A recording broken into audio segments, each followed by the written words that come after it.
কীট ভস্য বিষ্ঠা দুর্গন্ধ মলমূত্রকম শ্লেষা রক্তত্বচং মাংসং তনুরিত্থং পরাণি। আমাদের এই দেহটা কিসে পরিণত আছে আমরা জানি?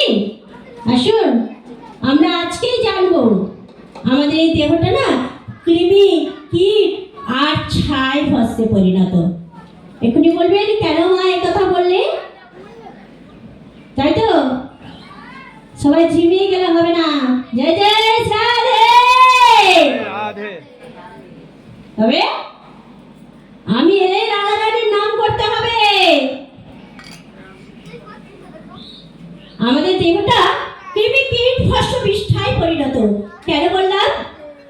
আমাদের যদি দেহটা পুরানো হয় তাহলে কি হবে? ছাই বা ভস্যে পরিণত হবে, তাই তো? ভগবতী এলে কথা বলতে হয়, বলুন, তাই তো নাকি? আর যদি এই দেহটাকে পুরানো না হয়, কবর স্থানে দেওয়া হয়, তাহলে কি হবে? মাটি হয়ে যাবে, কৃমি কীট হবে, তাই তো? তাই না? মাটি হয়ে যাবে, কৃমি কীটে পরিণত হবে, তাই তো? যদি এই দেহটাকে পুরানো না হয়ে কবর স্থানে দেওয়া হয়, আর এই দেহটাকে যদি কবর স্থানেও দেওয়া না হয়, পুরানো না হয়, তাহলে কি হবে? এই দেহটা কুকুর শৃগালে ভক্ষণ করবে, তাই তো? করোনা যখন হয়েছিল তখন প্রত্যেকটা মানুষকে কি করেছিল? এমনকি বাবা মারা গেছে তার সন্তান পুরাতেও যায়নি, তাই তো? তখন কি করেছিল? সেই দেহগুলোকে ছুঁড়ে ছুঁড়ে ফেলে দেওয়া হয়েছিল। সেই দেহগুলোকে ছুঁড়ে ছুঁড়ে ফেলে দেওয়ার ফলে কারা ভক্ষণ করেছিল?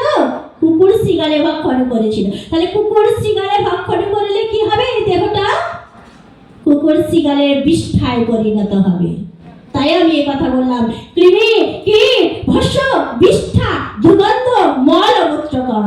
আমাদের দেহটা কৃমি কীট ভস্য বিষ্ঠা আর মলমূত্রের সমান। বুঝতে পেরেছি সকলকে? তাহলে নাম নিতে দেরি কেন? দেরি করলে হবে? নাম নিতে দেরি করলে তাহলে আর হবে না। নাম নিতে দেরি করা যাবে না, নাম নিতে হবে। না হলে এই দেহটা এই কৃমি কীট ভস্য বিষ্ঠায় পরিণত হয়ে যাবে মৃত্যুর পর, তাই তো?